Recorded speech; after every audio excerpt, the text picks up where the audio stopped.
अस्सलाम वालेकुम। मैं हूं आपका मेज़बान मिर्ज़ा मकसूद दरीचा के प्लेटफॉर्म से। आज हम एक इंतहाई अहम मामले के ऊपर बात करेंगे जो कि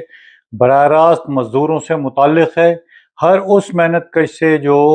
किसी भी तरह की जो है वो मेहनत के एवज़ जो है वो कुछ जो है वो रोज़गार या पैसा जो है वो अर्न करता है। वो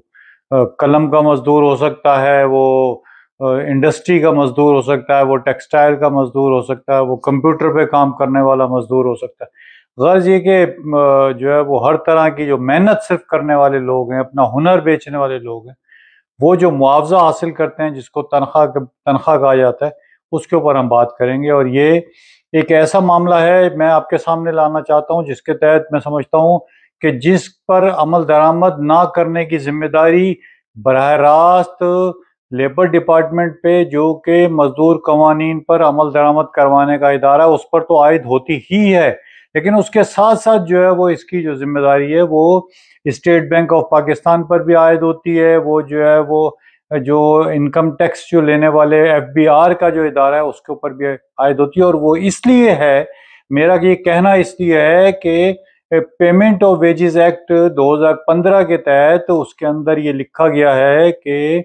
किसी भी मजदूर को तनख्वाह जो है वो कैश की सूरत में नहीं दी जाएगी, बल्कि उसकी जो माहाना तनख्वाह है वो उसके बैंक अकाउंट में या जो है वो बजरिया चेक जो है वो दी जाएगी। अब यहाँ पर अगर जो है वो अगर ये दोनों सूरतें अगर इस पर अमल दरामद होना शुरू हो जाए तो किसी एम्प्लॉयर की ये जरूरत नहीं होगी कि वो ये जो है जो कानून की जो तनख्वाह है उससे कम तनख्वाह दे। ये कानून से कम तनख्वाह उन्हीं इदारों में ज्यादा प्रैक्टिस की जा रही है, दी जा रही है जहां पर तनख्वाहें कैश दी जाती हैं। और जो दूसरी तरफ जो स्टेट बैंक का एक सर्कुलर है उसके तहत यह है कि अगर 50,000 रुपए अगर आप कैश निकलवाते हैं तो 50,000 रुपए कैश निकलवाने के नतीजे में आपको 0.3% जो है वो टैक्स पे करना पड़ता है। तो अगर जो है वो ये जो लाखों मजदूर हैं इनको जो कैश तनख्वाह दी जा रही है, ये भी तो कहीं से कैश ड्रॉ हो रहा है।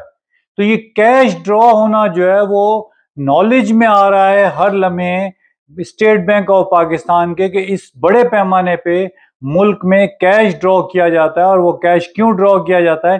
कि जिसके जरिए जो है वो मजदूरों को जो है वो तनख्वाहें दी जा रही हैं और मनपसंद तनख्वाहें दी जा रही हैं। अगर ये सिलसिला जो है वो रुक जाए और ये सिलसिले का जो है वो नोटिस लिया जाए कि इस बड़े पैमाने पे जो है वो कैश क्यों जो है वो बैंकों से ड्रॉ होता है, तो यकीनन जो है वो एम्प्लॉयर्स ज्यादा पाबंद में हो जाएंगे इस बात के कि वो मजदूरों को कानून के मुताबिक जो तनख्वाह वो दें। और कानून के मुताबिक तनख्वाह इसलिए देना उनके लिए जरूरी हो जाएगा कि बैंक अकाउंट के जरिए और चेक के जरिए ये साबित हो जाएगा कि जो एम्प्लॉयर्स हैं, जो कारखानादार हैं, जो मुख्तलिफ तिजारती और इंडस्ट्रियल जो इदारे हैं उनके जो मालकान हैं, वो मजदूरों को कानून के मुताबिक तनख्वाह नहीं दे रहे हैं। इसलिए वो बड़ी हद तक पाबंद हो सकते हैं इस बात के कि वो मजदूरों को जो कानून के मुताबिक तनख्वाह है वो दी जाए। और कानून के मुताबिक तनख्वाह क्या है? कानून के मुताबिक जो तनख्वाह है वो मिनिमम तनख्वाह इस वक्त जो है वो 40,000 रुपये महीना है। और अगर 40,000 रुपये महीने का मतलब ये नहीं है कि जो है वो हर मजदूर की तनख्वाह जो है वो 40,000 रुपये हो, बल्कि ये 40,000 रुपये तनख्वाह उस मजदूर की है जो गैर हुनरमंद कारकुन है, जिसको अपना काम करना अभी दुरुस्त तरीके से नहीं आता और वो हेल्पिंग कर रहा है, पैकिंग कर रहा है, मतलब बिल्कुल इब्तदाई नौइयत है उसके काम की। इसका ये मतलब नहीं है कि 3 साल बाद, 5 साल बाद, 10 साल बाद, 20 साल बाद भी जो है आप उसको 40,000 रुपये तनख्वाह दें और कहें कि मैं कानून के मुताबिक तनख्वाह दे रहा हूं। ये तनख्वाह कानून के मुताबिक नहीं है। कानून के मुताबिक तनख्वाह वो है जब जो वर्कर का, मजदूर का जिस हद तक उसका हुनर है, जिस हद तक उसका तजुर्बा है, उसके मुताबिक उसको तनख्वाह दी जाए। और वो ये है कि गैर हुनरमंद कारकुन है, नीम हुनरमंद कारकुन है, सेमी स्किल्ड वर्कर जिसको कहते हैं, फिर स्किल्ड वर्कर है जिसको हुनरमंद कारकुन कहते हैं, और उसके बाद हाईली स्किल्ड वर्कर है, आला हुनरमंद कारकुन है। 4 جو ہے وہ کیٹیگریز ہیں تنخواہوں کی، اور اس 4 کیٹیگریز کے مطابق ہی تنخواہوں کا نوٹیفیکیشن جاری کیا جاتا ہے۔ جو کم سے کم تنخواہ ہے وہ جو ہے وہ 40,000 روپے، اور یہ اس لیے اہم ہے، قانونی تنخواہ کا ذکر اس لیے اہم ہے کہ قانونی تنخواہ ہی وہ چیز ہو سکتی ہے کہ جس کے ذریعے جو ہے وہ پر آور جو ہے وہ تنخواہ جو ہے وہ کیلکولیٹ کی جائے۔ پر آور اگر تنخواہ کیلکولیٹ کی جائے گی تو اس سے اس کا اوور ٹائم کا تعین درست معنوں میں ہو سکے گا۔ اسی طریقے سے اگر جو ہے وہ چھٹیاں جو ہے وہ کیش ہو رہی ہیں تو جو ہے وہ اگر قانون کے مطابق تنخواہ ہے تو چھٹیوں کی انکیشمنٹ بھی جو ہے وہ صحیح کیلکولیٹ ہو سکے گی، اور اگر جو ہے وہ بونس جو ہے وہ کی ادائیگی ہونی ہے تو وہ بھی درست جو ہے جو تنخواہ ہے اس کے مطابق درست بونس جو ہے وہ کیلکولیٹ ہو سکے گا۔ اور جو درست تنخواہ ہے وہ جیسے میں نے آپ کو بتایا کہ وہ اس وقت کم از کم تنخواہ جو ہے وہ 40,000 روپے، اور یہ تنخواہ کسی بھی لحاظ سے اگر آپ کسی ڈیلی ویجز والے کو اگر دے رہے ہیں تو بھی اس کو تقسیم جو ہے وہ 26 دن پر کریں گے۔ 26 دن پہ جب اس 40,000 کو تقسیم کریں گے تو جو ایک دن کی تنخواہ آئے گی وہ مزدور کی ایک دن کی تنخواہ ہوگی۔ 26 دن سے تنخواہ اس لیے جو ہے وہ تقسیم کی جاتی ہے کہ تنخواہ جو ہے وہ 26 دن کی کاؤنٹ کی جاتی ہے۔ 4 جو دن ہوتے ہیں وہ ہفتہ واری چھٹی کے ہوتے ہیں، اس لیے کہ ہر لحاظ سے ہر طرح کے مزدور کو یہ چھٹی دینا جو ہے وہ ضروری ہے، اور اسی لیے جب حساب کتاب کیا جاتا ہے مزدور کا تو جب اس کی تنخواہ کیلکولیٹ کی جاتی ہے تو وہ اس کو ہم کہتے ہیں کہ یہ 26 دن کی تنخواہ ہے۔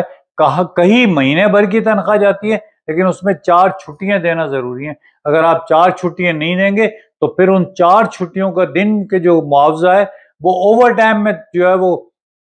کنورٹ کر کے اس کا حساب کر کے آپ تنخواہ میں جو ہے نا وہ شامل کریں گے۔ تو آج ہمیں امید ہے کہ ہماری ویڈیو کے ذریعے اسٹیٹ بینک اور دیگر جو متعلقہ حکام ہیں وہ بھی اس بات کا نوٹس لیں گے کہ اس بات کا جائزہ لیں کہ مزدوروں کو تنخواہ جو ہے قانون کے مطابق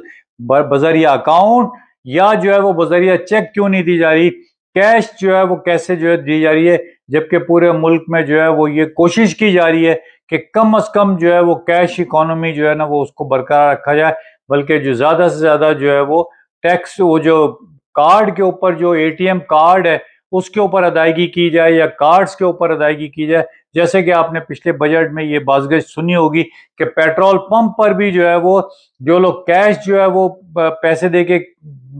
پیٹرول لینا چاہتے ہیں ان کو زیادہ قیمت دینی پڑے گی، اور جو لوگ کارڈ کے ذریعے پیمنٹ کریں گے وہ قیمت ہوگی جو سرکار جس کا تعین کرے گی۔ گو کہ وہ بجٹ میں اناؤنس نہیں ہوا، وہ چیز منظور نہیں کی گئی، لیکن آپ اس سے اس بات کا اندازہ لگا لیں کہ حکومت کی یہ خواہش ہے کہ جو ہے کرپشن اور باقی چیزوں کو روکنے کے لیے، بلیک منی کے ٹرانزیکشن کو روکنے کے لیے جو ہے وہ اکانومی کو جو ہے وہ زیادہ سے زیادہ ڈاکومنٹ کی جائے۔ اور ڈاکومنٹ اکانومی میں اگر ایک بہت بڑا ڈاکومنٹ یہ ہے کہ مزدوروں کو تنخواہ جو ہے وہ ان کے بینک اکاؤنٹس میں یا جو ہے وہ چیک کی صورت میں جیسا کہ قانون نے اس بات کا نفاذ کر دیا ہے کہ مزدوروں کو تنخواہ جو ہے وہ چیک یا جو ہے وہ ان کے بینک اکاؤنٹ میں دی جائے گی۔ آپ کی آج کی جو ہے گفتگو ہم یہیں ختم کرتے ہیں۔ آپ سے درخواست کرتا ہوں کہ آپ جو ہے وہ ہمارے چینل کو جو ہے سبسکرائب کریں، بیل آئیکن دبائیں، اور جو ہے وہ نوٹیفیکیشن آپ کو آتا رہے۔ اگر آپ کو ہماری ڈسکشن پسند آئی ہے تو اس کو لائک کریں اور دوستوں سے شیئر بھی کریں۔